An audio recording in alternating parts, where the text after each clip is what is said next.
Let's go, let's go, let's go, let's go. Good, finish, finish, finish. Today's gonna be a great day, a great day. I feel like I'm gonna become a better coach today. I'm right here, and then I'm running, and then I'm running. Keanon Lowe wasn't supposed to be here. Lined up right here. Not at a mostly forgotten high school near the runways of the Portland airport. They say, why Park Rose? And my answer was, I want to help kids that need help. And I knew they were on a 23-game losing streak. Get up, get up. 63 to zip, 52 to zip.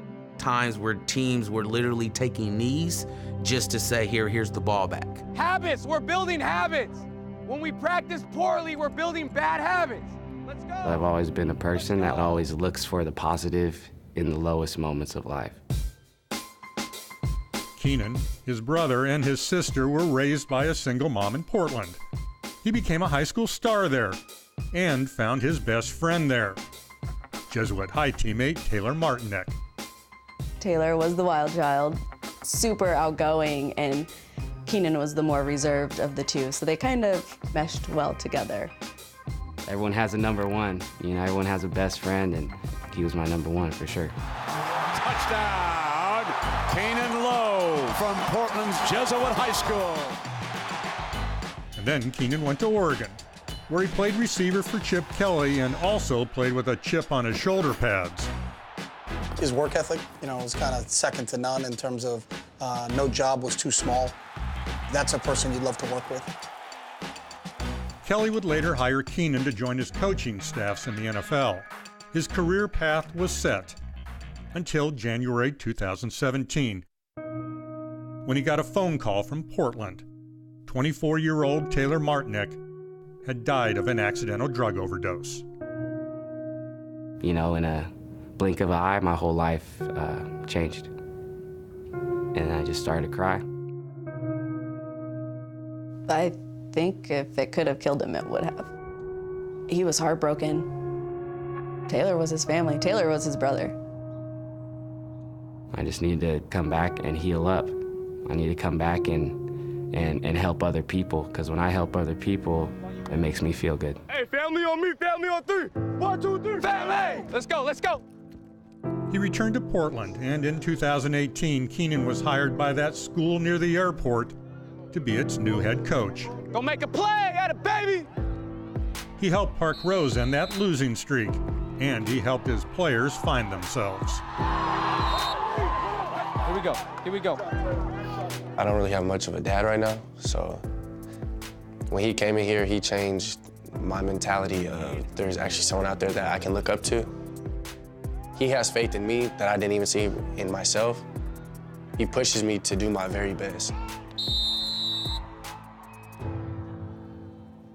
Keanon helped Park Rose students in another way, as an unarmed school security officer. His training included a worst-case scenario. As they're saying it, do you think it will ever happen? Never. Never in a million years. I get a call to go grab a student and please bring him to our counseling office. So I'm walking towards that classroom. Basically as soon as I'm done asking if he's here, the door pops up and that young man was standing right there at the door. First thing I see is him open his jacket and him pull a big gun out of it. All the kids just start screaming, and then hearing all the desks start to flip over, and as they all run out. I remember this girl, and she was like, get away from the windows, everybody get away from the windows now. There's someone out there with a gun. 911, what's the address of your emergency? There's a school shooting, Park Rose High School. I'm at Park Rose High School. Here's the call over the walkie, shooter, shooter. Okay, somebody shot, something. I remember the door bust out, boom, because they're kicking the door, the police. You saw a male walk into the classroom with a shotgun, and they were in the Fine Arts building. I just acted. I just went. I just moved forward. This evening, authorities say a man was tackled. He had a gun. It happened at Park Rose High School in Portland, Oregon. the football coach confronting the suspect. People were blowing up our phones for interviews and let's talk to Keanon the hero. And I wanted to say, you don't even know the definition of hero unless you see this footage. Door opens, and as soon as it kind of opens, I was able to get the gun away. And then the kid starts to break down. I didn't want to hurt anybody. I didn't want to hurt anybody. That's what he said to me. I just wanted to hurt myself. And he goes on to say, nobody cares about me. And I told him I care about him. I think he needed a hug more than he needed to be tackled to the ground. You know, I told him I was there for a reason. I was there to save him. You could have died. Yeah. That wasn't my time, though.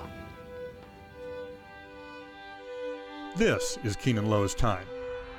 The team that just 2 years ago couldn't win a game, now couldn't lose.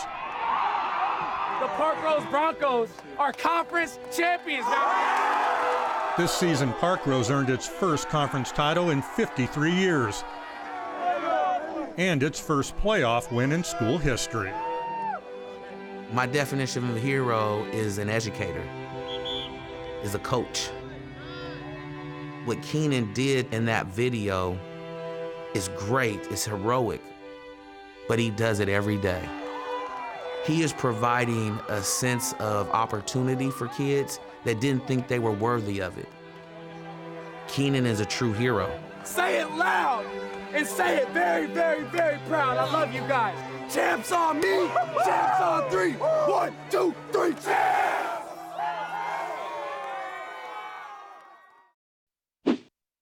Hey, thanks for watching ESPN on YouTube. For more scores, highlights, and analysis, you can download the ESPN app. You've got the ESPN app, right?